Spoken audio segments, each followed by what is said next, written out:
Hello friends, so let's start with the first chapter of The Folly of the Wise by Pandit Sriram Sharma Acharya. So here we go. Capacity to think is an exclusive characteristic of man. This forms the basis of his ability to deliberate, imagine, analyze and take decisions.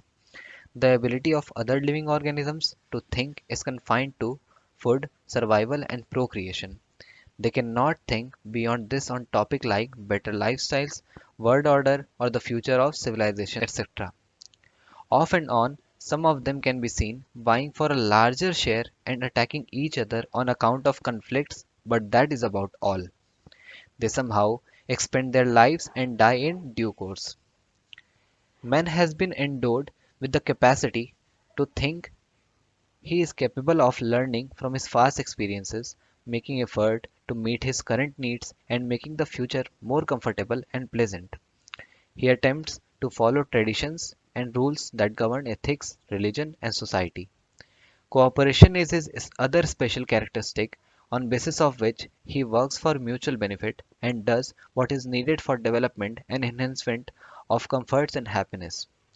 It is these mental characteristics that have in course of time led him to the distinct abilities like desire, determination, courage, initiative, etc., and elevated him to the highest pedestal in evolution ladder. However, there is also an associated inadequacy in human beings. Man tends to emulate what he observes around him. He embraces the beliefs and actions of others in his vicinity. This tendency engulfs him to such an extent that he often loses his ability to discriminate between right and wrong. Imitation becomes a practice and this tendency overcomes all others. It soon becomes a habit and the urge to imitate becomes his second nature. Many a times this makes him so intransigent that he loses his inclination to see different points of view and simply based on prejudices tends to oppose them. These prejudices and failure to understand the other point of view leads to disputes, wastage of human effort, labor, and resources on such disputes and oppositions can be contained if discretion is practiced instead of blind imitation. Man has made numerous discoveries and inventions. He has drawn many intelligent conclusions and taken far-reaching decisions in various areas. But all this progress has failed to check the growth of misconceptions. Man continues to base his conduct on convictions that are of hypocrisy and dubious veracity. So often, the wise man shows irrationality in his conduct. Now, another topic is misconceptions of the intelligent mind. So, here we go. If we analyze and classify human habits and beliefs, we find that man is more superstitious than he is discerning. He is wise and yet more unwise. From certain perspectives, other creatures are better placed as unlike man, they do not engage in the mess of right versus wrong and live their lives in harmony with nature. There are so many prevalent misconceptions that one can hardly categorize man to be a rational being. It is difficult to believe at times how well-read people are those running large businesses can even be so irrational. It is necessary to pick a few topics and deliberate whether the prevalent beliefs and practices are indeed correct. When people think about themselves, their prime concern is their body. They associate their self-identity with the body. They continuously strive to assimilate more comforts for the body and make it strong, charming, and gorgeous in all respects. But this belief in supremacy of the body is misplaced. For if this was indeed true, why is it that nothing remains of the body after death? In spite of all preventive measures, why does illness and old age takes its toll on the body?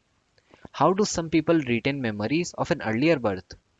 Why some people are gifted with special talents right from the birth?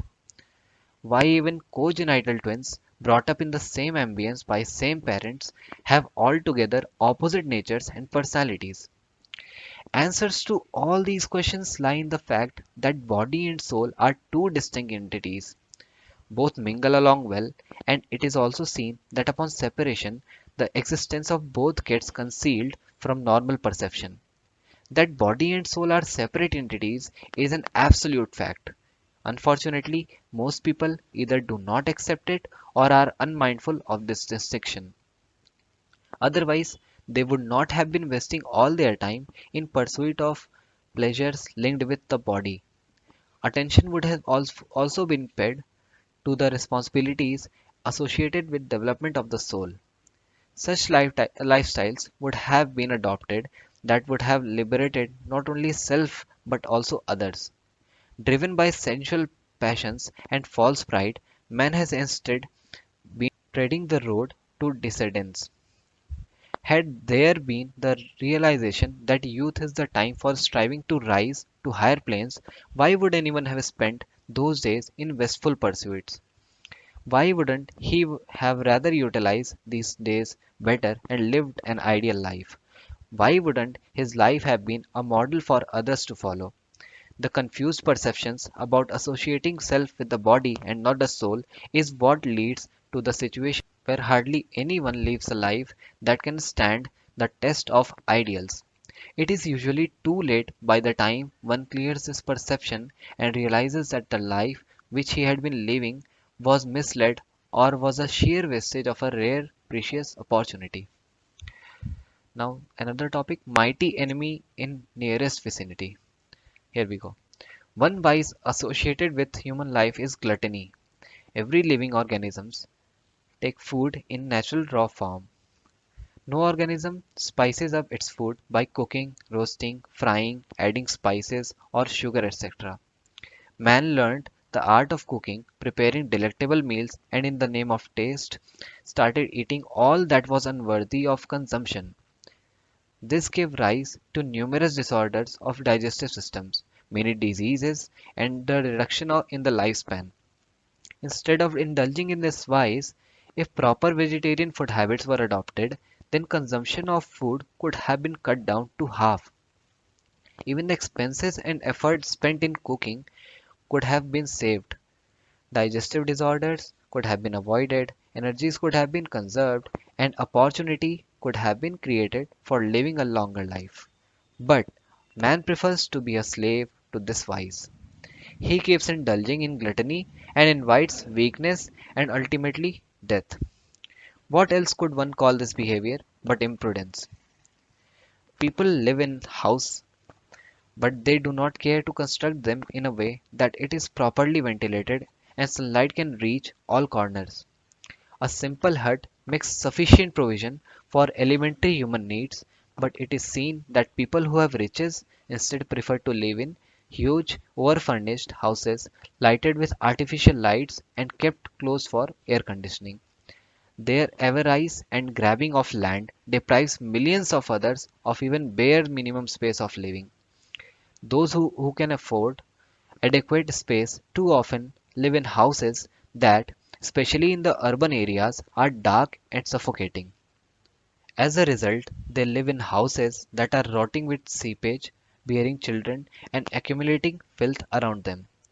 People long for lavish food, but sufficient attention is not paid to balance of vital nutritious elements and to cleanliness of food, water, and air.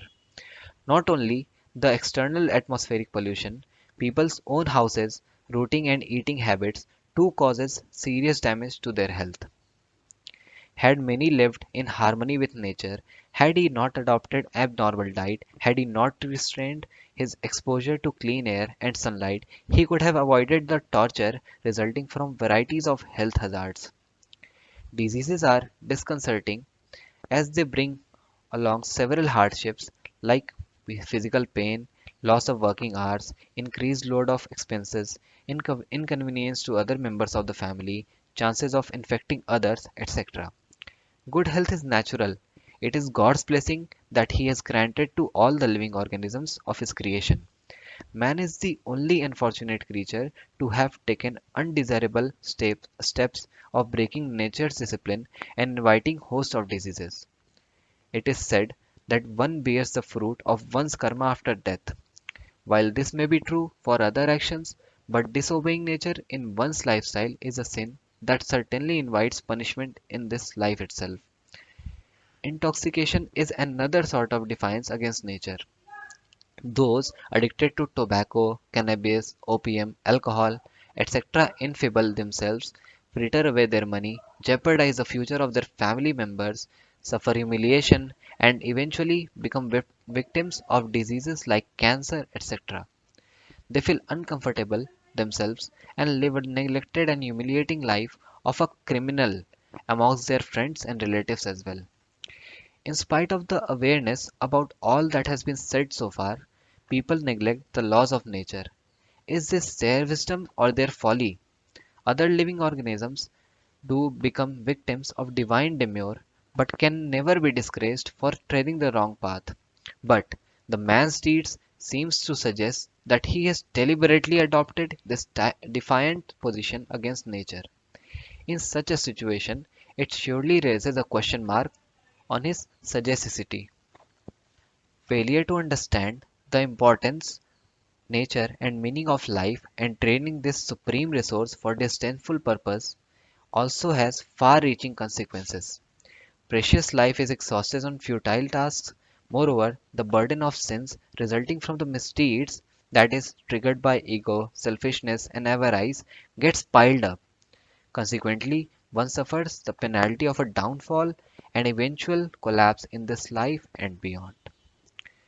So that was all about the chapter, and now in the next video we'll see the other chapter. So keep watching, keep learning. Thanks.